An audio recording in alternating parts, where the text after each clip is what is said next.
Merci, monsieur le journaliste.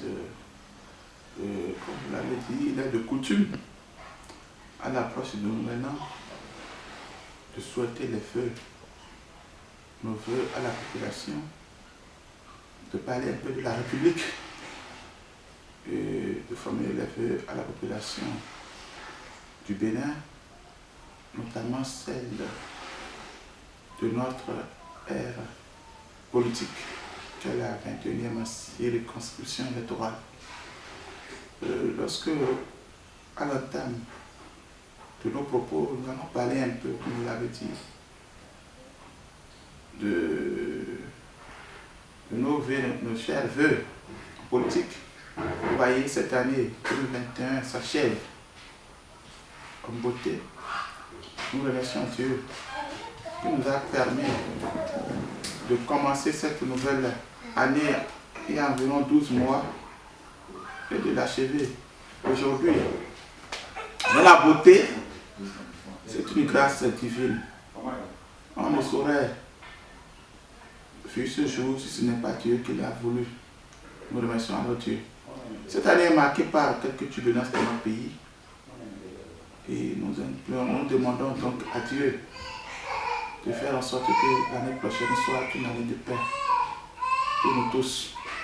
Nous voudrions souhaiter pour le compte de l'année 2022 nos voeux les meilleurs, la santé, la prospérité à toute la population béninoise et en particulier celle de la 21e circonscription électorale regroupant Adiawara, Ifeanyi et Sakété. Nous allons terminer nos voeux en exhortant la population à se mobiliser derrière un seul objectif, celui de la paix et du développement.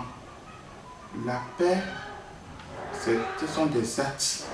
La paix, c'est un devoir patriotique.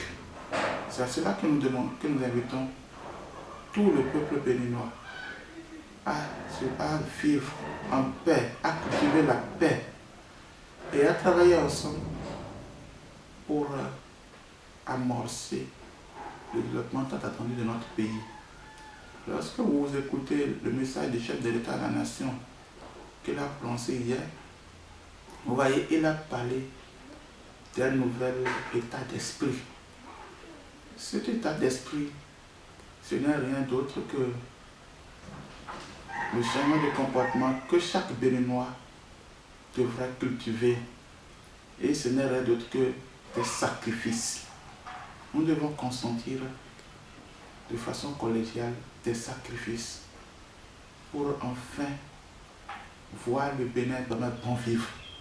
C'est cela qui devrait caractériser chaque Béninois et Béninoise durant l'année 2022.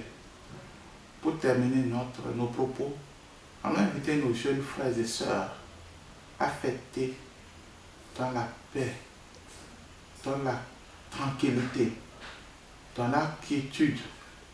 Les occasions de fête ne devaient pas constituer des occasions de vandalisme, de joie débordant. Nous devons fêter avec l'esprit que la fête doit passer et nous devons exister après la fête. Je voudrais également exhorter nos frères détenteurs de moto en sortant d'avoir les papiers de moto avec eux.